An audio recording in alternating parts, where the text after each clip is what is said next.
बिस्मिल्लाहिर्रहमानिर्रहीम। अस्सलाम वालेकुम स्टूडेंट्स। आपको मालूम है हम फ़ोटोसिंथेसिस स्टडी कर रहे हैं और लास्ट जो हमने डिस्कस किया इसमें लाइट डिपेंडेंट रिएक्शन, जिसमें हमने फोटो सिस्टम डिस्कस किया और उसके बाद हमने नॉन साइक्लिक फोटोफॉस्फोरिलेशन और साइक्लिक फॉस्फोरिलेशन और उसके बाद हमने कीमोऑस्मोसिस का प्रोसेस डिस्कस किया।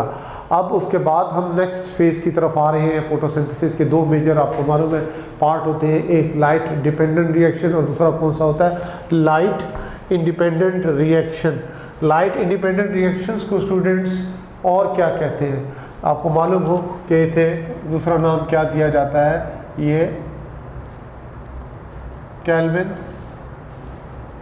साइकिल का नाम भी इसको दिया जाता है। रीज़न क्या होती है कि इसको डिस्कवर किसने किया था, डिस्कवर्ड बाय माल्विन केल्विन साइंटिस्ट का नाम है और उसके साथ उसके कुलीग्स उन सब की अपनी एफर्ट्स 1950 में इन्होंने इसको डिस्कवर किया और उसके बाद 1961 में माल्विन केल्विन को नोबेल प्राइज़ 1961 में ना इसको नोबेल प्राइज़ अवार्ड किया गया।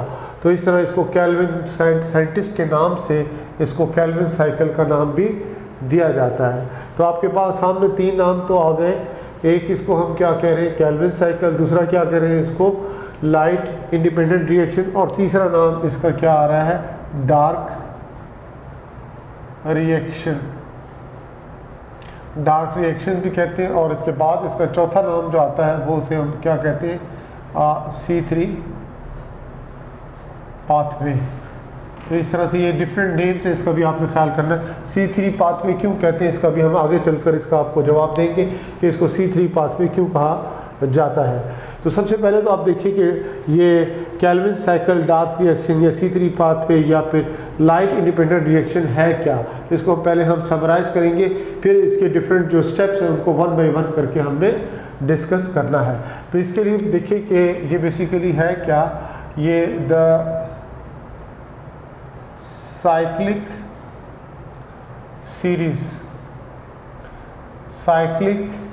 Series of reactions, cyclic series of reactions जो कि किसके जरिए होते हैं, रिएक्शंस जो होते हैं they are basically catalysed by enzymes. Enzyme उनको कैटलाइज करते हैं बाय विच कार्बन, इसमें कार्बन के बारे में आपको मालूम है क्या होती है, इज फिक्स्ड। कार्बन इसमें फिक्स्ड होती है और उसके बाद साथ साथ क्या होती है and reduced. Carbon is fixed and reduced, नतीजा क्या होता है, resulting in शुगर। नतीजा क्या होता है इसके रिजल्ट के तौर पर, शुगर क्या होती है, इसकी सिंथेसिस होती है। और फिर किस दौरान, डार्क रिएक्शन के दौरान। इसको हम क्या कहते हैं, ये केल्विन साइकिल कहलाता है। The cyclic series of reactions catalyzed by enzyme by which carbon is fixed and reduced resulting in sugars is called what, Kelvin cycle। ये आपका केल्विन साइकिल। इसको लाइट इंडिपेंडेंट रिएक्शन क्यों कहते हैं कि इसमें लाइट डायरेक्टली इन्वॉल्व नहीं होती, इसलिए इसको हम लाइट इंडिपेंडेंट रिएक्शन का नाम भी देते हैं। इसमें आपको मालूम हो एक तो कार्बन की फिक्सेशन हो रही है, इसके बाद साथ उसकी रिडक्शन भी हो रही है और उसके बाद सिंथेसिस ऑफ शुगर भी हो रही है। दूसरी अहम बात आपको मालूम हो इसका साइट कहाँ पे होता है, आपको मालूम हो इन दी स्ट्रोमा ऑफ क्लोरोप्लास्ट। कहाँ पर ये होता है, in the stroma of chloroplast होता है। याद रखिएगा ये इसकी लोकेशन है जहाँ पर ये होगा। इसमें याद रखिएगा कि लाइट डायरेक्टली इन्वॉल्व नहीं है। आपको मालूम हो इसमें सोर्स ऑफ एनर्जी होता क्या है, आपको ये भी पता हो कि इसमें ये हम डिस्कस कर चुके हैं कि एक तो होता है ATP और दूसरा इसमें क्या है NADPH। ये कहाँ से आते हैं, ये दोनों के दोनों कहाँ से आते हैं? From light reaction, from light reactions. ये लाइट रिएक्शन से आते हैं, ATP भी और NADPH भी, और फिर ये जाकर ये किस में? केल्विन साइकिल में, जो हम कहते हैं ना रिड्यूस्ड का वर्ड इस्तेमाल करते हैं, ख़ास तौर पर ATP आप क्या प्रोवाइड करती है? केमिकल एनर्जी, अपना फॉस्फेट ग्रुप भी देता है, फिर NADPH रिड्यूसिंग पावर है। ये इस तरह से ये क्या करते हैं? ये शुगर फॉर्मेशन में इम्पॉर्टेंट रोल प्ले करते हैं। तो ये भी आपको क्लियर होना चाहिए। अब हम इसकी एक तो सबसे पहले समरी करेंगे, समराइज़ करेंगे। समराइज़ करने के बाद हम इसकी डिफरेंट फेजेस की तरफ आते हैं। समराइज़ इस तरह से करेंगे बच्चों, जैसे मिसाल के तौर पर हम इसका जो रिएक्शन लिखते हैं, आपको मालूम हो कि सबसे पहली चीज़ कि जो एंड प्रोडक्ट होती है किसकी? केल्विन साइकिल या डार्क रिएक्शन की, वो 3 कार्बन शुगर यानी ट्रायोज होती है, ट्रायोज। और ट्रायोज क्या है? ये बेसिकली G3P, ग्लाइसरल्डिहाइड 3 फॉस्फेट। ये G3P इसकी क्या होती है? प्रोडक्ट होती है किसकी? केल्विन साइकिल की। और बेसिकली क्या है? ये 3 कार्बन शुगर है। तो इसमें हमें मालूम हो कि 3 molecules of carbon dioxide plus इसमें आप देखें 6 मॉलिक्यूल किसके होंगे? NADPH, ये कहाँ से आए? From light reaction, plus 9 molecules of ATP, ये भी कहाँ से आए? From light reaction. उसके रिज़ल्ट के तौर पर क्या होगा कि क्या प्रोड्यूस होगा, ये हमें बताना है। एक तो ट्रायोज बनेगा CH2O होल, ये क्या हम करेंगे? What is this? ट्रायोज, ये G3P जो भी हमने बताया था, क्या बनता है? G3P, glyceraldehyde 3 phosphate at the end बनता है। और प्लस उसके बाद आप देखिए कि मज़ीद ये जो NADPH है, ये 6 किस में कन्वर्ट हो जाएगा? NADP में कन्वर्ट हो जाएगा। इसी तरह से 9 ATP किस में? 9 ADP में कन्वर्ट हो जाएंगे। Adenosine diphosphate is converted into adenosine, adenosine triphosphate is converted into adenosine diphosphate. और फिर उसके बाद इसमें प्लस क्या होगा? That is water molecule is also produced, 3 molecules of water also produced। तो इस तरह ये आपके पास क्या आ जाती है? ये समरी आ जाती है किस चीज़ की? केल्विन साइकिल की। यानी 3 मॉलिक्यूल कम से कम चाहिए कार्बन डाइऑक्साइड, क्योंकि कार्बन डाइऑक्साइड में 1 कार्बन होता है और ट्रायोज में कितने होते हैं? 3 कार्बन होते हैं। So we need at least 3 molecules of carbon dioxide to make 1 molecule of triose. तो अब स्टूडेंट्स इसको हमने क्या करना है? इसकी फेजेस की तरफ आना है और फेजेस को हम यहाँ पे डिटेल से डिस्कस करेंगे। आपको मालूम हो कि जो डार्क रिएक्शन है या केल्विन साइकिल है, इसको हम 3 मेजर फेजेस में डिवाइड करते हैं। 3 मेजर फेजेस कौन कौन सी हैं? इसमें नंबर 1 इसमें आ जाती है कार्बन फिक्सेशन, फिर दूसरी फेज इसमें रिडक्शन आ जाएगी, रिडक्शन फेज, और तीसरी फेज क्या आ जाती है इसमें? Regeneration of carbon dioxide acceptor यानी राइबोलोज बिस फॉस्फेट का दोबारा से बन जाना। ये 3 मेजर स्टेप्स हैं किस चीज़ के? केल्विन साइकिल या डार्क रिएक्शन के। इनको अब हमने 1 बाय 1 करके यहाँ पे डिस्कस करना है। तो सबसे पहले हम किसकी बात करेंगे? That is what? Carbon fixation. Carbon fixation का मतलब क्या होता है? कार्बन फिक्सेशन का बच्चों मतलब ये होता है कि carbon which is a part of inorganic compound, यानी कार्बन किसका पार्ट है? कार्बन डाइऑक्साइड बेसिकली क्या है? इनऑर्गेनिक कंपाउंड है। Carbon which is a part of inorganic compound will become a part of organic compound. ये किस में चला जाए? ऑर्गेनिक कंपाउंड में कन्वर्ट हो जाए, तो यदि उसका पार्ट बन जाए तो इसे हम क्या कहेंगे? Carbon fixation. This is called what? Carbon fixation. तो इसको हम कार्बन फिक्सेशन कहेंगे। Carbon which is basically part of inorganic compound will become a part of organic compound, this is called what? Carbon fixation. यानी इसमें ये जो carbon किसका part बनेगा? बेसिकली 3PG का पार्ट बनेगा या PGA भी कहते हैं। 3 फॉस्फोग्लिसरेट या इसको फॉस्फोग्लिसरिक एसिड का नाम भी देते हैं। तो इस तरह ये इसको आपको समराइज़ करके चीज़ों का पता चले कि एमसीक्यूज़ में इस तरह से क्वेश्चन आ जाए तो आपको पहले से समरी का पता होना चाहिए। अब इसके लिए स्टूडेंट देखें कार्बन किस में एंटर होता है, ये एक ऑर्गेनिक मटेरियल में एंटर होता है और वो ऑर्गेनिक मटेरियल क्या है, RuBP। ये क्या है, राइबोलोज बिसफॉस्फेट, ये राइबोलोज बिसफॉस्फेट कहते हैं। ये हाईली क्या है, रिएक्टिव मॉलिक्यूल होता है, इसके बारे में मालूम हो कि राइबोलोज bisphosphate is highly reactive phosphorylated 5 carbon sugar. It is highly reactive phosphorylated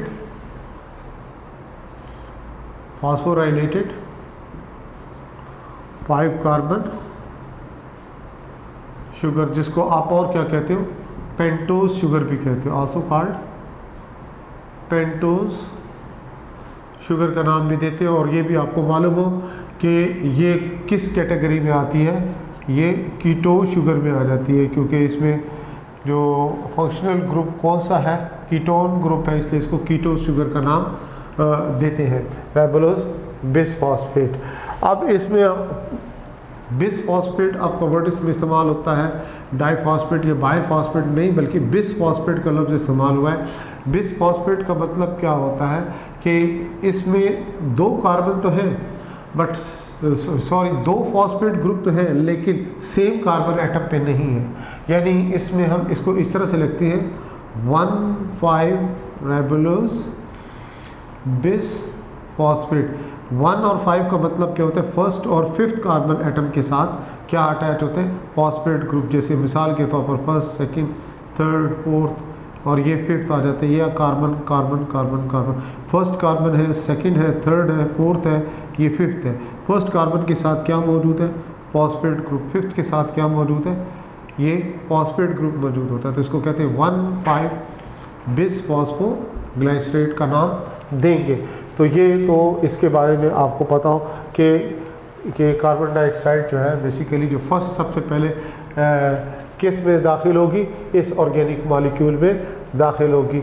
आपको ये भी पता हो कि 3 कार्बन डाइऑक्साइड मॉलिक्यूल रिएक्ट करते हैं 3 मॉलिक्यूल्स ऑफ राइबोलोज बिसफॉस्फेट के साथ, तो ताकि वो प्रोड्यूस कर सकें, क्या चीज़ प्रोड्यूस कर सके, ट्रायोज प्रोड्यूस कर सकें। ये जो अभी हमने बताया था, क्या प्रोड्यूस कर सकें, ट्रायोज प्रोड्यूस कर सकें। यानी एंड रिजल्ट जो कैल्विन साइकिल का आउटपुट क्या है, ग्लूकोज नहीं होता, क्या होता है, ट्रायोज होता है। तो एक ट्रायोज बनाने के लिए हमें कम से कम 3 मॉलिक्यूल कार्बन डाइऑक्साइड के रिक्वायर्ड होते हैं और राइबोलोज बिसफॉस्फेट के भी 3 मॉलिक्यूल रिक्वायर्ड होते हैं। फिर जाके ये रिएक्शन जो है आगे चलकर स्टार्ट होगा। तो इस रिएक्शन के लिए याद रखिएगा, जो ये पहला रिएक्शन है इसके लिए हमें एंजाइम रिक्वायर्ड होता है, दैट एंजाइम इज कॉल्ड, इसको क्या कहते हैं, ये इसको रूबिस्को का नाम देते हैं, रूबिस्को। राइबोलोज बिसफॉस्फेट इसको कार्बो ऑक्सीलेज भी कहते हैं, इसको ऑक्सीजिनेज का नाम भी दिया जाता है। ये इसके बारे में ज़ाहिर है, ये एंजाइम है, एंजाइम केमिकली क्या होते हैं, प्रोटीन, मोस्ट अबंडेंट प्रोटीन इन क्लोरोप्लास्ट, इवन हम कह सकते हैं the most abundant protein on planet earth क्या है, रूबिस्को है। तो राइबोलोज बिसफॉस्फेट ये कार्बो ऑक्सीलेज के तौर पर कब काम करता है, नॉर्मली जब कार्बन डाइऑक्साइड की कंसंट्रेशन जो लीफ में ख़ास तौर पर जो बेसिकली एयर चैम्बर्स होते हैं, एयर स्पेसिस होती है, वहाँ पे इसकी कंसंट्रेशन ज़्यादा हो तो उस वक्त ये कार्बो ऑक्सीलेज के तौर पर काम करता है। और फोटो रेस्पिरेशन के दौरान आपको मालूम है कि जब कार्बन डाइऑक्साइड की कंसंट्रेशन कम हो, ऑक्सीजन की कंसंट्रेशन बढ़ जाए तो फिर ये ऑक्सीजनेज के तौर पर काम करता है। तो लिहाजा ये इसकी इम्पॉर्टेंस है किस चीज़ की, रूबिस्को की, ये एंजाइम की, जो कि पहला रिएक्शन कंट्रोल कर रहा है, कार्बन डाइऑक्साइड को रिएक्ट करवाता है किसके साथ, राइबोलोज बिसफॉस्फेट के साथ। इसके साथ जब इसका रिएक्शन होगा तो याद रखिएगा कि इसके रिजल्ट के तौर पर जो प्रोडक्ट बनती है वो 6 कार्बन इंटरमीडिएट कंपाउंड बनता है। 6 कार्बन इंटरमीडिएट कंपाउंड जो है इंतहाई अनस्टेबल होता है, हाईली अनस्टेबल, इसके वर्ड हम इस्तेमाल करते हैं, हाईली अनस्टेबल होता है। तो लिहाजा इसकी कोई आइडेंटिफिकेशन भी नहीं है और इसका कोई नाम भी नहीं है। तो हम इस तरह से शो कर सकते हैं, अगर रिएक्शन की सूरत में हम शो करें कि 3 मॉलिक्यूल्स हमारे पास किस चीज़ के हैं, कार्बन डाइऑक्साइड के हैं, प्लस 3 मॉलिक्यूल्स हम किसके ले रहे हैं, राइबोलोज बिसफॉस्फेट के ले रहे हैं। तो और एंजाइम हम कौन सा यूज़ करते हैं यहाँ पे, रुबिस्को एंजाइम इसमें हम यूज़ कर रहे हैं, रुबिस्को एंजाइम। और फिर उसके रिज़ल्ट के तौर पर क्या बनता है, 6 कार्बन, जो कि क्या है, इंटरमीडिएट है, इंटरमीडिएट कंपाउंड है। और ये क्या होता है, highly, it is highly unstable, highly unstable होता है ये 6 कार्बन कंपाउंड, और फौरी तौर पर ये स्प्लिट हो जाता है।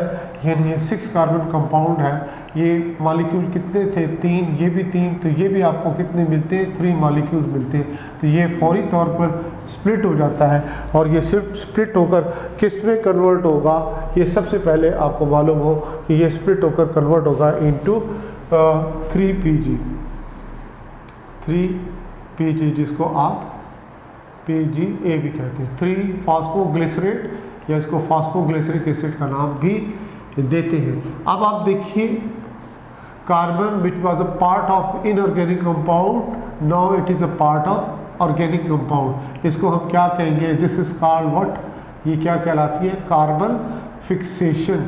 इसको आप कार्बन फिक्सेशन का नाम दोगे। यानी कार्बन किसका पार्ट था पहले, इनऑर्गेनिक कंपाउंड कार्बन डाइऑक्साइड का, अब किसका पार्ट हो गया, फॉस्फोग्लिसरेट का, जो कि ऑर्गेनिक कंपाउंड है, इसको कार्बन फिक्सेशन का नाम देंगे। तो आप देख सकते हैं यहाँ पे कितने मॉलिक्यूल थे, ये 6 कार्बन कंपाउंड, 3 मॉलिक्यूल थे, ये स्प्लिट हो गया इनटू 3 कार्बन कंपाउंड, ये 3 कार्बन कंपाउंड है, तो इसके मॉलिक्यूल कितने हो जाएंगे, 6। एक 6 कार्बन से 2 बनेंगे, 3 से कितने बनेंगे, 6 बन जाएंगे। तो इसको हम क्या कहते हैं, what is this, carbon fixation, ये कार्बन फिक्सेशन कहते हैं। अब आपको हमने शुरू में एक नाम बताए थे इस कैल्विन साइकिल के, इसको C3 पाथवे भी कहते हैं। अब आपको पता चल जाए इसको C3 पाथवे क्यों कहते हैं, क्योंकि फर्स्ट आइडेंटिफाइएबल प्रोडक्ट जो होती है कैल्विन साइकिल की, डार्क रिएक्शन की होती है, वो 3 कार्बन कंपाउंड 3PG या PG होता है।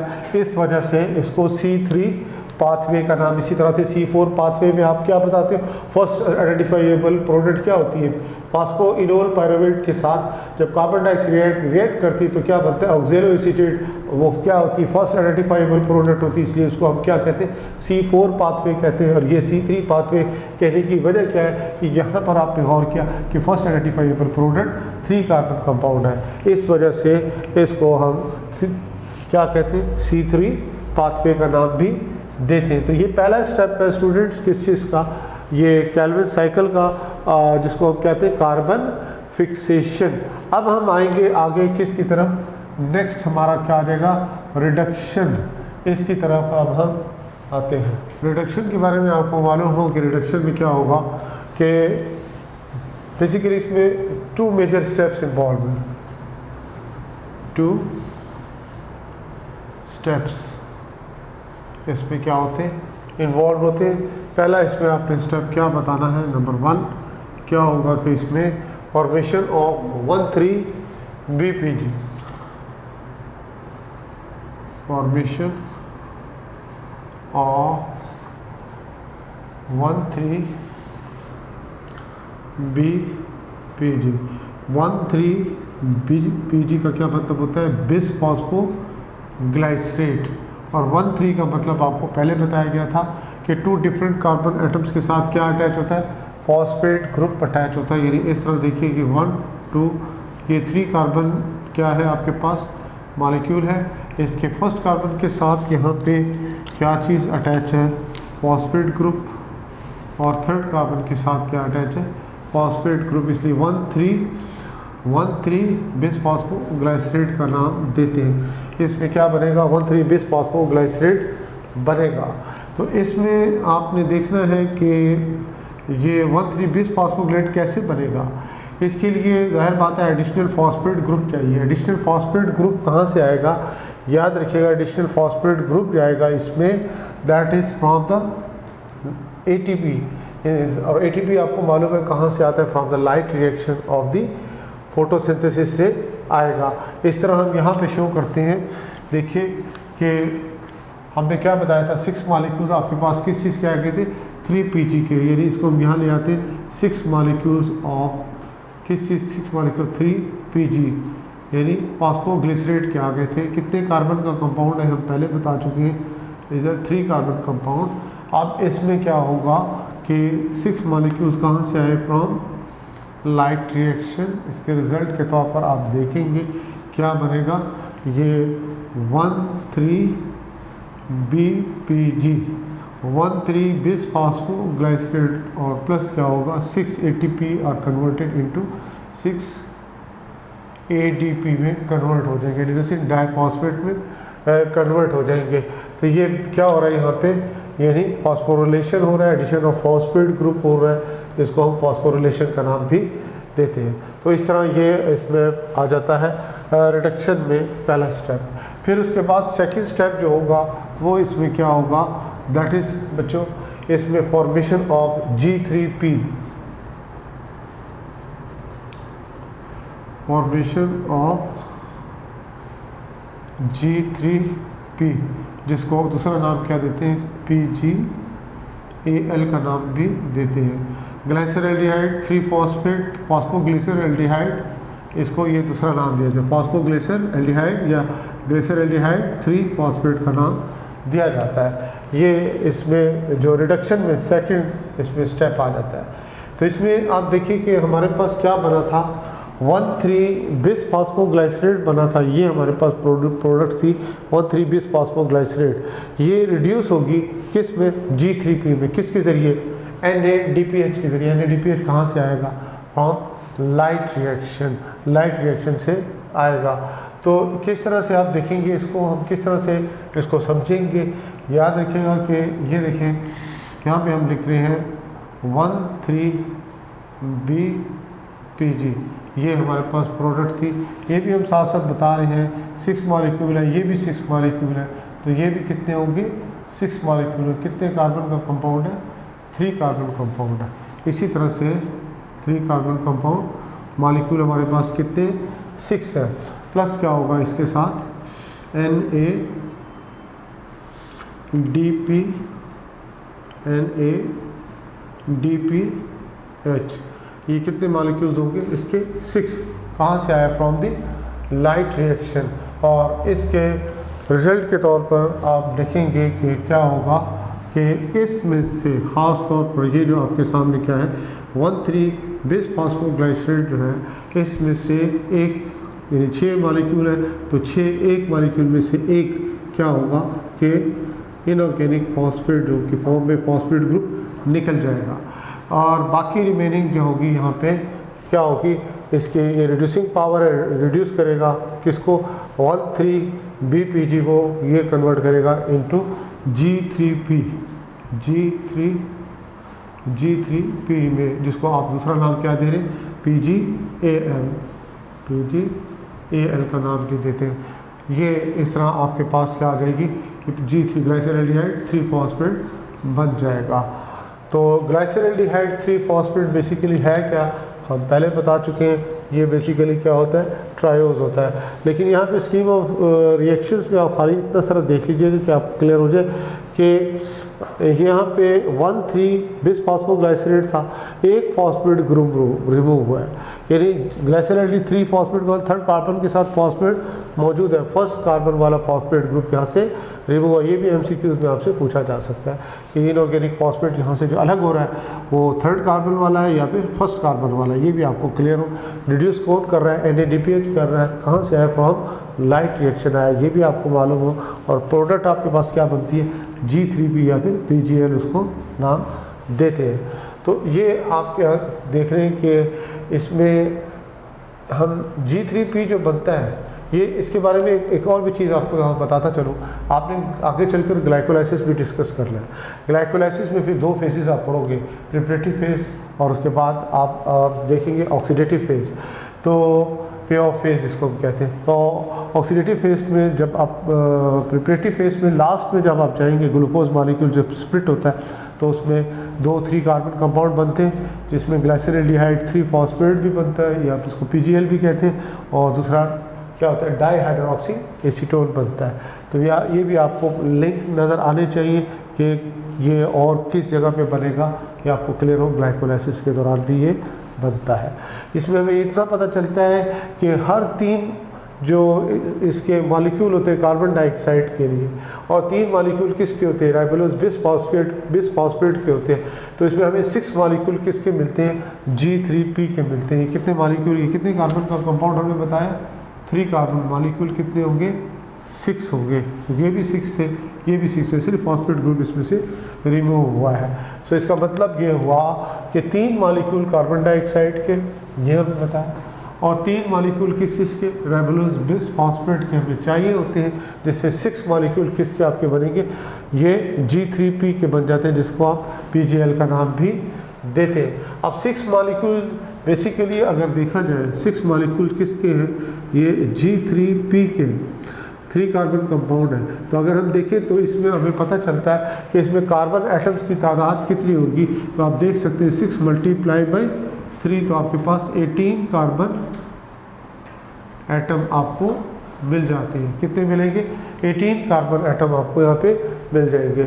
अब ये जो G3P है, G3P के बारे में आपको पता हो कि ये G3P जो है बच्चों, ये बेसिकली यूज़ होता है प्लांट्स में क्या बनाने के लिए, आगे चलकर ग्लूकोज बनेगा, इससे चलकर आगे क्या बनता है, ग्लूकोज बनेगा, इससे जनाब सुक्रोज बनेगा, इससे सुक्रोज भी बनेगा, इससे स्टार्च भी बनेगी, इससे अदर कार्बोहाइड्रेट्स भी बनेंगे, और इसी तरह से इससे फिर क्या बनते हैं, और भी बहुत से दूसरे क्या बनेंगे, organic compounds, other organic compounds से मुराद क्या है, इसमें अमाइनो ग्रुप ऐड होता है, इससे अमाइनो एसिड और प्रोटीन्स बनेगी, इस तरह से फैटी एसिड्स बनेंगे, and so on, other organic compound भी इसी से बनते हैं। तो इनिशियली क्या बनता है कैल्विन साइकिल में, फोटोसिंथेसिस में, डार्क रिएक्शन में, सबसे पहले आपको कार्बोहाइड्रेट कौन सा मिलता है, triose, not glucose, not sucrose, क्या बनता है, ट्रायोज बनता है। तो इस तरह ये एक तो चीज़ आपको क्लियर होनी चाहिए, ये क्या बन गया आपके पास, ट्रायोज बन गया। इसके बाद G3P के बारे में आपको मालूम हो कि 6 मॉलिक्यूल बनते हैं ना, इसमें से सिर्फ एक जो होता है फनल ऑफ होता है, किससे निकल जाता है, ये डार्क रिएक्शन से बाहर निकल जाता है, सिर्फ एक मॉलिक्यूल। बाकी जो 5 मॉलिक्यूल बच जाते हैं वो बच्चों याद रखना है, वो क्या होते हैं, रिसाइकल होते हैं, रीजनरेट करने के लिए, दोबारा से क्या रीजनरेट करने के लिए, राइबोलोज बिसफॉस्फेट को दोबारा से रीजनरेट करने के लिए रिक्वायर्ड होते हैं। क्या चीज़ आपको चाहिए होता है कि कितने 5 मॉलिक्यूल रिक्वायर्ड होते हैं, 1 इसमें से हमने क्या बताया, कैल्विन साइकिल से बाहर निकल जाता है। तो लिहाजा इस तरह ये जो रीजनरेशन ऑफ राइबोलोज बिसफॉस्फेट का मतलब regeneration of carbon dioxide acceptor का दोबारा से बन जाना, एक ही बात है। इस तरह से ये इसका आपके सामने क्या आ जाता है, दूसरा स्टेप आ जाता है, कंप्लीट हो जाता है, जिसको थे रिडक्शन फेज। तो इसके बाद तीसरी फेज आ जाती है regeneration of carbon dioxide acceptor, यानी राइबोलोज बिसफॉस्फेट का दोबारा बन जाना। यानी इसमें देखिए regeneration of carbon dioxide acceptor कैसे होता है, ये कॉम्प्लेक्स सीरीज ऑफ रिएक्शंस है। ये क्या है basically, complex series of reactions होती हैं। कॉम्प्लेक्स क्या है, सीरीज ऑफ रिएक्शंस है। इसमें क्या होता है कि 5 मॉलिक्यूल जो अभी हमने बताए थे बच जाते हैं, किसके, G3P के 5 molecules of 3 carbon compound, 3 carbon compound, ये जो होते हैं 3 कार्बन कंपाउंड जो है इसमें रीअरेंज करेगा अपने आप, रीअरेंज करेगा into 3 molecules of 5 carbon राइबोलोज phosphate. 5 molecule जो होंगे 3 कार्बन कंपाउंड के, इसके बारे में आपको पता हो कि ये अपने आप को रीअरेंज करेगा, रीअरेंज रीअरेंज किस में करेगा, into three molecules of 5 carbon राइबोलोज phosphate में कन्वर्ट करेगा। किस में करेगा, राइबोलोज फॉस्फेट में कन्वर्ट करेगा। यानी राइबोलोज फॉस्फेट बेसिकली इसमें फॉस्फेट ग्रुप मौजूद है और ये कितने कार्बन का कंपाउंड है, ये 5 कार्बन कंपाउंड है। तो 5 मॉलिक्यूल किसके, 3 कार्बन कंपाउंड। 3 कार्बन कंपाउंड कौन सा था, अभी आपको बताया था G3P था। ये इसने आपने आपको रीअरेंज किया into 3 molecules of 5 carbon राइबोलोज phosphate में इसने कन्वर्ट किया। अब राइबोलोज फॉस्फेट जो है इसके बारे में आपको मालूम हो, इट इज़ फॉस्फोरिलेटेड टू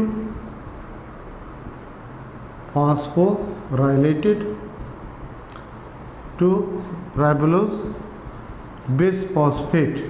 ये फॉस्फोरिलेटेड टू राइबोलोज बिसफॉस्फेट। यहाँ पे आपको मालूम है कि एक फॉस्फेट था, यहाँ पे कितने हो गए, 2 फॉस्फेट ग्रुप हो गए बिसफॉस्फेट, यानी 2 फॉस्फेट ग्रुप इसमें आ गए हैं। तो दूसरा फॉस्फेट ग्रुप स्टूडेंट कहाँ से आएगा, यहाँ पे मालूम हो कि यहाँ पे जो ATP यूज़ होगा, ये ATP यूज़ होगा, ये कहाँ से आएगा, फ्रॉम लाइट रिएक्शन। ये फ्रॉम लाइट रिएक्शन से आएगा, ये लाइट रिएक्शन से आएगा। और फिर इसमें आपको ये मालूम हो राइबोलोज बिसफॉस्फेट बन जाएगा दोबारा। तो राइबोलोज बिसफॉस्फेट जब बनेगा, now it is again ready to receive, फिर किसको रिसीव करेगा, कार्बन डाइऑक्साइड को, और दोबारा से क्या करेगा, कंटिन्यू कर देगा साइकिल को। तो इस तरह रीजनरेशन होती है किस चीज़ की, बेसिकली किस चीज़ की, ये कार्बन डाइऑक्सेप्टर यानी राइबोलोज बिसफॉस्फेट की। यहाँ पे स्टूडेंट्स आपको ये चीज़ पता हो कि यहाँ पे जब हमने कहा ना कि कॉम्प्लेक्स सीरीज ऑफ रिएक्शंस, यानी कॉम्प्लेक्स सीरीज ऑफ रिएक्शंस होते हैं जिसमें हम क्या बताते हैं कि 5 मॉलिक्यूल्स ऑफ 3 कार्बन कंपाउंड अपने आप को रीअरेंज करते हैं इनटू 3 मॉलिक्यूल्स ऑफ राइबोलोज फॉस्फेट में। तो ये कॉम्प्लेक्स सीरीज ऑफ रिएक्शंस क्या है, ये बाकायदा याद रखिएगा इंटर कन्वर्टेबल रिएक्शंस होते हैं। इन इंटर कन्वर्टेबल रिएक्शंस में क्या होता है कि ये जो 5 मॉलिक्यूल्स हैं 3 कार्बन कंपाउंड, ये इससे 3 carbon 4 carbon 5 carbon 6 carbon even 7 carbon compound भी बनते हैं, लेकिन वे सारे के सारे क्या होते हैं, इंटर कन्वर्टेबल होते हैं। क्योंकि एंड रिजल्ट क्या होता है इसमें एंड रिजल्ट होता है कि 3 मॉलिक्यूल्स का बनना, किस चीज़ की, राइबोलोज फॉस्फेट की, जो कि 5 कार्बन कंपाउंड है। हमने शुरू में कैलकुलेशन इसकी हमने बताई थी आपको, कैलकुलेशन हमने क्या बताई थी कि 6 मॉलिक्यूल्स होंगे 3 कार्बन कंपाउंड के, तो कितने कार्बन एटम बनेंगे, दैट इज़ व्हाट 18। एक हमने कहा था ट्रायोस निकल जाता है बीच में से, तो बाकी कितने बच जाएंगे, 15। तो 15 हो तो 3 कार्बन कंपाउंड हो तो कितने होंगे, 5 मॉलिक्यूल्स होंगे। और अगर 5 कार्बन कंपाउंड होगा तो कितने मॉलिक्यूल्स होंगे, 3 मॉलिक्यूल्स होंगे। तो याद रखिएगा कि ये 3 मॉलिक्यूल्स इसके होते हैं और ये इससे 3 ATP जो है फ्रॉम द लाइट रिएक्शन भी यूज़ होंगे। तो टोटल ATP कितने यूज़ हो रहे हैं, 3 आप देखते हैं, यहाँ फॉस्फोरिलेशन भी यूज़ हो रहे हैं और 6 कहाँ पर यूज़ हो रहे हैं, ये इसमें रिडक्शन फेज में यूज़ हो रहे हैं। तो ये भी MCQs पॉइंट ऑफ व्यू से अहम चीज़ है कि कितने ATPs जो हैं वो रिडक्शन फेज में यूज़ होते हैं, कितने ATPs जो हैं ये regeneration of carbon dioxide acceptor, यानी कि कब ये राइबोलोज बिसफॉस्फेट के दोबारा बनने के प्रोसेस में ये प्रोड्यूस होते हैं, क्या चीज़, कंज्यूम होते हैं ATP। तो ये भी क्लियर हो, NADPH कितने यूटिलाइज हो रहे हैं, किस स्टेज में यूटिलाइज हो रहे हैं। तो इस तरह ये आपके सामने लास्ट स्टेप था किस चीज़ का, कैल्विन साइकिल का। अब हम इसको अगर चाहें तो इसको डायग्रामेटिकली अगर हम इसका स्केच शो करें तो स्केच में भी हम ये सारे स्टेप सिस्टमेटिकली शो कर सकते हैं। लेकिन चूंकि आपने एंटी टेस्ट पॉइंट ऑफ व्यू से तैयारी करनी है, एंटी टेस्ट पॉइंट ऑफ व्यू से बच्चों अभी आपको जो की पॉइंट सारे बताए गए हैं आप उनको देखिए ध्यान से और एक एक पॉइंट को कीनली ऑब्जर्व करें। कीनली ऑब्जर्व करने के बाद देखिएगा कि किस स्टेप में क्या हो रहा है, उस स्टेप के हिसाब से फिर आपने आगे चलना होगा। तो लिहाजा हमने कैल्विन साइकिल को सम अप करना है, मैं आपको समराइज़ करता हूँ और उसकी की पॉइंट सारे आपको बताता हूँ कि हमने क्या बताया। कैल्विन साइकिल को और क्या कहते हैं, डार्क रिएक्शन भी कहते हैं, इसको हम लाइट इंडिपेंडेंट रिएक्शन भी कहते हैं, इसे हम केल्विन साइकिल का भी नाम देते हैं, इसको C3 पाथवे का नाम भी देते हैं। इसमें क्या हमने बताया था कि सीरीज ऑफ रिएक्शंस है, बाकायदा एंजाइमेटिक कंट्रोल रिएक्शन होते हैं जिसमें कार्बन फिक्स्ड होती है और क्या होती है, रिड्यूस होती है इनटू द शुगर्स। ये समरी है किस चीज़ की, आपके सामने केल्विन साइकिल की। अब क्या हमने इसको कितने स्टेप्स में डिवाइड किया था, 3 स्टेप्स में डिवाइड किया था। पहला स्टेप हमने क्या बताया, कार्बन फिक्सेशन। दूसरा स्टेप हमने क्या बताया, रिडक्शन। तीसरा स्टेप हमने क्या बताया, रीजनरेशन ऑफ राइबोलोज बिसफॉस्फेट, या दूसरा नाम क्या देंगे, regeneration of what, carbon dioxide acceptor. तो पहला स्टेप हमने क्या बताया था इसमें, दैट इज कार्बन फिक्सेशन।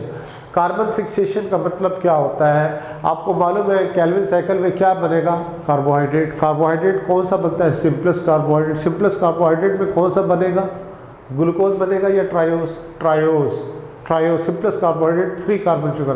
तो how many carbon dioxide molecules are required to make 1 molecule of triose, you need at least 3 carbon dioxide molecule as a source of carbon to produce 1 molecule of triose। तो लिहाजा 3 molecule of carbon dioxide किसके साथ react करेंगे, with 3 molecules of highly reactive phosphorylated 5 carbon sugar called ribulose bisphosphate। कि 5 carbon sugar किस किस्म की sugar है, एल्डोज है या कीटोज है, ये आपको पता होना चाहिए, इट इज़ कीटोज शुगर। इसके साथ जब रिएक्ट करेगा तो क्या बनता है, सबसे पहले 6 कार्बन कंपाउंड बनता है। हमने क्या बताया था कि हाईली अनस्टेबल कंपाउंड होता है, इसीलिए अनआइडेंटिफाइएबल है, उसका कोई नाम भी नहीं है। वो फॉरन स्प्लिट होगा, एक 6 कार्बन कंपाउंड 2 6 कार्बन कंपाउंड बनाएगा, क्या बनाएगा, PG, यानी 3PG जिसको हम कहते हैं, यानी 3 फॉस्फोग्लाइसरेट। 3 फॉस्फोग्लाइसरेट का दूसरा नाम क्या है, फॉस्फोग्लाइसरिक एसिड भी कहते हैं। 3rd कार्बन पे फॉस्फेट ग्रुप होता है, तो 3PG बन जाएगा। तो 3PG बनेगा, ये क्या होगा, ये first identifiable product of the dark reaction कहलाएगी। इसमें आपने क्या देखा, carbon which was a part of carbon dioxide inorganic compound, now it is part of an organic compound. इसको हम टेक्निकली क्या कह रहे हैं, कार्बन फिक्सेशन। और चूँकि इसमें first identifiable product 3 carbon compound है, इसीलिए इसको हम नाम क्या देते हैं, C3 पाथवे का नाम देते हैं। फिर हमने दूसरा स्टेप क्या बताया था इसका, रिडक्शन। रिडक्शन के लिए रिड्यूसिंग पावर कहाँ से आती है, लाइट रिएक्शन से आते हैं। ATP कहाँ से आते हैं, केमिकल एनर्जी देने के लिए, फॉस्फेट ग्रुप देने के लिए, फ्रॉम द लाइट रिएक्शन। तो हमने बताया था 3PG इज कन्वर्टेड, 3PG किस में कन्वर्ट होता है, इंटू 1,3-BPG में कन्वर्ट हो रहा है। यानी 3PG क्या है, 3 फॉस्फोग्लाइसरेट है, 6 मॉलिक्यूल्स हैं। पहले ये देखा था आपने कि अनस्टेबल 6 कार्बन कंपाउंड 3 थे, तो अब कितने हो गए, 6 हो गए। तो ये 6 मॉलिक्यूल ही चलेंगे आगे। तो ये 3PG किस में कन्वर्ट हो रहा है, इंटू 1,3-BPG में। फॉस्फेट ग्रुप इसको कहाँ से मिलेगा, ATP से मिलेगा। कहाँ से आएंगे, फ्रॉम लाइट रिएक्शन। 6 मॉलिक्यूल है, 6 ATP यूज़ होंगे, एक फॉस्फेट हर एक को मिलेगा। तो क्या बन जाएंगे, 6 मॉलिक्यूल्स ऑफ 1,3-बिसफॉस्फोग्लाइसरेट। पहले 3rd कार्बन पे फॉस्फेट था, अब 1st कार्बन पे भी आ जाएगा, और ये ATP किस में, ADP में कन्वर्ट हो जाएंगे। फिर उसके बाद हमने नेक्स्ट स्टेप रिडक्शन में क्या बताया था कि one three bisphosphoglycerate is converted into G3P glyceraldehyde three phosphate, जिसको आप ट्रायोज का नाम भी देते हो, PGAL का नाम भी देते हो। हमने रेफरेंस दिया ग्लाइकोलाइसिस में भी ये इंटरमीडिएट प्रोडक्ट है। यहाँ पे इसकी रिडक्शन कौन करेगा, ये NADPH कहाँ से आएगा, फ्रॉम लाइट रिएक्शन। कितने मॉलिक्यूल है, 6 मॉलिक्यूल्स हैं। कितने मॉलिक्यूल हैं, 6 मॉलिक्यूल्स हैं। तो लिहाजा 6 मॉलिक्यूल को रिड्यूस करने के लिए 6 मॉलिक्यूल्स किस चीज़ के रिक्वायर्ड है, NADPH के रिक्वायर्ड है। तो हमारे पास 6 मॉलिक्यूल किसके आ जाएंगे, G3P के आ जाएंगे। तो 6 मॉलिक्यूल्स का मतलब 3 कार्बन कंपाउंड है, तो 6 3 18 कार्बन एटम हमारे पास होंगे। 3 carbon in the form of triose in the form of G3P, ये निकल जाएंगे किससे, केल्विन साइकिल से बाहर निकल जाएंगे। बाकी आपके पास क्या बच जाएगा, बाकी आपके पास जो बचेगा ट्रायोज। ये ट्रायोज है, इस तरह और भी केल्विन साइकिल चल रहे होंगे पैरेलल, उनसे ट्रायोज मिलकर क्या बनाएंगे, hexose, glucose, sucrose and other organic compound इस तरह से बनते चले जाएंगे। अब बाकी आपके पास कितने बच जाएंगे, 5 मॉलिक्यूल बच जाएंगे। एक निकला है इसमें से 5 जो बच जाएंगे वो किस में जाएंगे, 5 मॉलिक्यूल्स ऑफ 3 कार्बन कंपाउंड। ये जो है ये क्या करेगा, अपने आप को रीअरेंज करेगा into 3 molecules of 5 carbon compound राइबोलोज bisphosphate में कन्वर्ट करेगा। और हमने ये भी बताया था कि ये किससे गुजरता है, ये बाकायदा series of complex inter convertible reaction, जिसमें 3 carbon 4 carbon 5 carbon 6 carbon 7 carbon different carbon compound यहाँ पे बनेंगे जो सारे के सारे क्या होंगे, इंटरकन्वर्टेबल होंगे। अल्टीमेटली इन्होंने क्या बनाना होगा, 5 मॉलिक्यूल्स ऑफ राइबोलोज फॉस्फेट बना लेंगे। राइबोलोज फॉस्फेट में क्या होगा, फास्फोरिलेशन होगी, यानी इसमें एडिशन ऑफ फॉस्फेट ग्रुप होगा। कहाँ से आएंगे, 3 मॉलिक्यूल हैं, 3 मॉलिक्यूल में फॉस्फेट ग्रुप कहाँ से आएंगे, फ्रॉम लाइट रिएक्शन आएंगे। लाइट रिएक्शन से ये क्या होगा, एटीपी किसके लिए, ये राइबोलोज फॉस्फेट को कन्वर्ट करने के लिए राइबोलोज बिस फॉस्फेट में, फॉस्फेट यहाँ से किस में चला जाएगा, ये इसमें चला जाएगा। अब एंड में स्टूडेंट्स मैंने आपको सिर्फ एक चीज़ बतानी है कि ये जो इंटरकन्वर्टेबल रिएक्शन में जो हम बात करते हैं कि 5 मॉलिक्यूल्स होते हैं ये कन्वर्ट होते हैं किस में, 3 मॉलिक्यूल्स ऑफ 5 कार्बन कंपाउंड। इसको मैं थोड़ा सा आपको क्लियर कर दूं, फिर हम इसको कंक्लूड करते हैं। ये देखिए इसमें इंटरकन्वर्टेबल रिएक्शन में हमने क्या बताया कि आपके पास 5 मॉलिक्यूल्स हैं, किस चीज़ के, आपके पास मॉलिक्यूल्स हैं G3P के, G3P ग्लाइसिनोलेट 3 कार्बन कंपाउंड है। आपको हमने कहा ये passes through series of interconvertible reactions. अब इंटरकन्वर्टेबल रिएक्शन में आपको यहाँ पे शो करता हूँ, ये 3 कार्बन कंपाउंड 5 मॉलिक्यूल्स है, इसको हम अलग अलग करके लिख लेते हैं। ये पहला मॉलिक्यूल आ गया, ये आपके पास दूसरा मॉलिक्यूल, ये थर्ड आ गया, और इस तरह से ये फोर्थ आ गया, इसी तरह से ये फिफ्थ आ गया। इंटरकन्वर्टेबल रिएक्शन में क्या होगा, ये 3 है, देखिए आपके सामने ये 3 है, ये दोनों मिलकर क्या बनाएंगे, 6 कार्बन कंपाउंड बनाएंगे, इंटरमीडिएट कंपाउंड बन रहा है। फिर उसके बाद इस 3 को हम यूँ आगे लेकर आएंगे, ये 3 कार्बन कंपाउंड है, ये 3 और 6 कितने होते हैं, 9 हो जाते हैं। तो 9 जैसे ही बनेगा हाईली अनस्टेबल होगा और ये फौरी तौर पर स्प्लिट हो जाता है। इस तरह से हम शो करेंगे इसकी स्प्लिट होने को। 6 और 3 कितने हो गए, 9 हो गए, तो 5 कार्बन इससे यूँ अलग हो जाएगा, तो बाकी कितने बच जाएंगे, 3 कार्बन यहाँ पे आपके पास बच जाएंगे।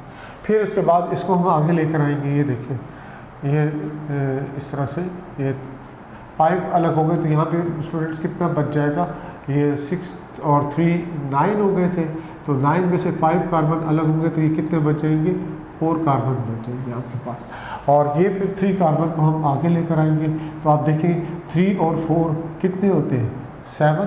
तो यहाँ पे आप देखिए ये हम यहाँ पे 7 कार्बन शो कर रहे हैं, इंटरमीडिएट है, ये भी अनस्टेबल होगा, ये भी ब्रेक हो जाएगा और 5 कार्बन अलग हो जाएगा, और उसमें से बाकी कितने बच जाएंगे, 7 में से 5 निकल गए, 2 कार्बन बच जाएंगे। फिर उसके बाद ये लास्ट कार्बन को हम इस तरह से आगे लेकर आएंगे, ये आपके पास क्या है, 3 कार्बन, 2 और 3 कार्बन दोनों मिलकर क्या बनाएंगे, 5 कार्बन। तो एक 5 कार्बन आपके पास ये बना, दूसरा 5 कार्बन ये बना, तीसरा 5 कार्बन ये बना। ये 3 मॉलिक्यूल्स 5 कार्बन कंपाउंड के जो बन गए, चले हम इसको यहाँ ले आते हैं, इसको हम इसके साथ यहाँ ले आते हैं, यहाँ ले आते हैं। ये 3 मॉलिक्यूल्स आपके पास क्या है, राइबोलोज फॉस्फेट के 5 कार्बन कंपाउंड, मॉलिक्यूल कितने, 1 2 3 मॉलिक्यूल्स आपके पास ये हैं। अब क्या होगा, इसकी फास्फोरिलेशन होती है। फास्फोरिलेशन में हमने क्या बताया था कि इसमें ये किस में कन्वर्ट होंगे, into 3 molecules of राइबोलोज bis phosphate में कन्वर्ट होंगे। लेकिन ज़ाहिर फास्फोरिलेशन हो रही है, एडिशन ऑफ फॉस्फेट ग्रुप होगा, कितने मॉलिक्यूल, 3 है, तो 3 मॉलिक्यूल्स एटीपी के कहाँ से आएंगे आपके पास, फ्रॉम द लाइट रिएक्शन, और ये से क्या होगा, ये क्या बनेंगे, इससे आपको 3 मॉलिक्यूल्स ऑफ ADP और एक फॉस्फेट ग्रुप किधर चला जाएगा, राइबोलोज फॉस्फेट के पास, और ये कन्वर्ट हो जाएगा into 3 molecules of राइबोलोज base phosphate. तो ये इंटर कन्वर्टेबल रिएक्शंस के बारे में बच्चों आपको क्लियर होना चाहिए कि इंटर कन्वर्टेबल रिएक्शन एक्चुअली है क्या। तो अब इससे जो क्वेश्चन बनते हैं वो आपको पता होने चाहिए स्टूडेंट्स के, MCQs किस तरह के यहाँ से बिल्टअप हो सकते हैं। अहम चीज़ तो ये एंट्री टेस्ट आप पढ़ रहे हैं, कॉन्सेप्ट तो आपको क्लियर होना ही चाहिए। जब कॉन्सेप्ट आपको क्लियर हो जाता है तो उसके बाद बात आ जाती है MCQs की। तो आप देखिए इसमें ये 3 मॉलिक्यूल्स ऑफ कार्बन डाइऑक्साइड और 3 मॉलिक्यूल्स हमने बताया था राइबोलोज बिस फॉस्फेट के हों, तो आपके पास कैल्विन साइकिल से एक ट्रायोज हमें मिलता है, सिर्फ एक ट्रायोज मिलता है। इसमें आप देखिए जो साइकिल कितनी मरतबा रिपीट हो रहा है, याद रखिएगा 3 टाइम्स, यानी एक मॉलिक्यूल कार्बन डाइऑक्साइड का एक राइबोलोज बिस फॉस्फेट के साथ रिएक्ट करेगा ना, यानी एक मॉलिक्यूल कार्बन डाइऑक्साइड का एक मॉलिक्यूल और राइबोलोज बिस फॉस्फेट के साथ रिएक्ट करेगा, उससे क्या बनेगा, एक 6 कार्बन अनस्टेबल कंपाउंड बनेगा। ऐसे ही होगा जब वो स्प्लिट होगा उससे 2 मॉलिक्यूल 3 कार्बन यानी 3 PG बनेंगे, 2 मॉलिक्यूल बनेंगे। 6 मॉलिक्यूल कार्बन कंपाउंड एक होगा तो उससे 2 मॉलिक्यूल्स किसके बनेंगे, ये 3Pg के बनेंगे। और फिर उसके बाद फर्दर अगर आप जाएंगे आगे तो फिर उसमें आप देखेंगे कि जो 2 मॉलिक्यूल 3Pg से फिर उसकी फॉस्फो 1,3-BPG जो बनेंगे वो भी 2 होंगे। फिर उसके बाद आप आगे चलेंगे G3P जो बनेंगे वो भी कितने होंगे, 2 होंगे। तो लिहाजा इसमें आपने देखना होगा कि एक G3P है, 2 G3P के लिए 2 मॉलिक्यूल्स ऑफ G3P के लिए कितने ATP यूज़ होते हैं। इसी तरह से 4 के लिए कितने यूज़ होंगे, डबल कर देंगे 4 ATP।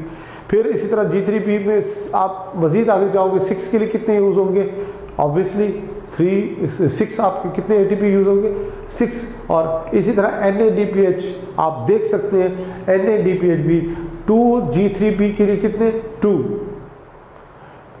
के लिए, और 4 के लिए कितने होंगे, यानी अगर हम कहते हैं ना टोटल 6 बनते हैं ना, तो 2 के लिए 2, 4 के लिए कितने होंगे 4, और 6 के लिए क्या होंगे 6। जिस तरह 6 ATP यूज़ हो रहे हैं इसी तरह 6 NADPH भी यूज़ होंगे। इसी तरह स्टूडेंट आपसे ये पूछा जाए कि how many NADPH are used to make 1 molecule of glucose, तो आपको पता होना चाहिए कि इसमें आपको कितने NADPH रिक्वायर्ड है।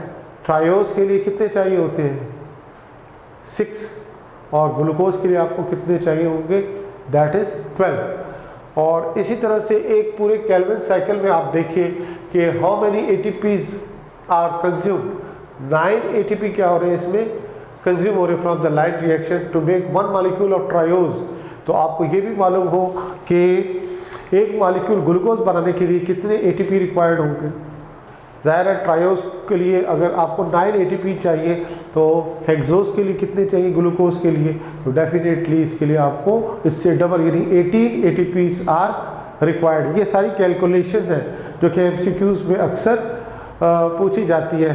टर्म्स की बात मैंने की थी कि एक कार्बन डाइऑक्साइड मॉलिक्यूल एक राइबोलोज बिसफॉस्फेट आपस में रिएक्ट करें तो आप देखते हैं कि 2 क्या बनते हैं आपके पास G3P बनते हैं।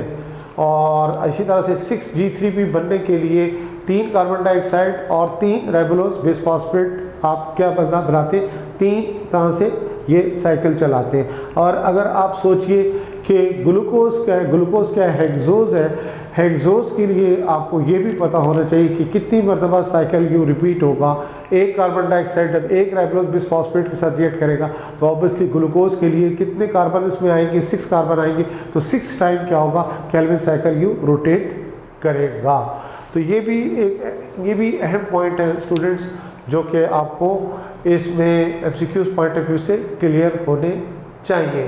क्योंकि माइंड स्टूडेंट का ये बनता है कि जनाब 3 molecules of carbon dioxide react with 3 molecules of what राइबोलोज bisphosphate, ये सारे रिएक्शन तो इकट्ठे तो नहीं हो सकते ना, ये तो अलग अलग होंगे।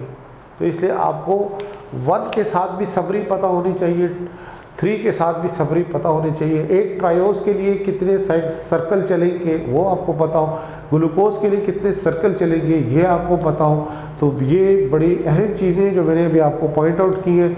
इसी तरह से किस स्टेप पे NADPH यूज़ होता है, स्टेप का पता होना चाहिए। MCQs में आपके पास पूरा साइकिल नहीं होता, सिर्फ बीच के स्टेप दिए होते हैं। ATP दो डिफरेंट जगहों पे यूज़ हो रहा है। आप देख सकते हैं रीजनरेशन फेज में कितने यूज़ हो रहे हैं और रिडक्शन फेज में कितने यूज़ हो रहे हैं, किस स्टेज पे यूज़ हो रहे हैं, किसके बनने के लिए यूज़ हो रहे हैं, किसके बनने से पहले यूज़ हो रहे हैं, किसके बनने के बाद ये इसका क्या पोजीशन है। तो इस तरह स्टूडेंट्स ये चीज़ें बड़ी अहम हैं जो आपने MCQs पॉइंट ऑफ व्यू से इनका बहुत ख्याल रखना है। तो उम्मीद रखूँगा बाकी जो इसमें और इसमें कोई क्यूरीज होगी आपकी या आप समझते हैं कि इसमें हमने इसको डिस्कस करना ज़रूरी है तो वो फिर हम इंशाल्लाह डिस्कशन सेशन में आपके साथ मज़ीद उसको एलेबरेट करेंगे। शुक्रिया।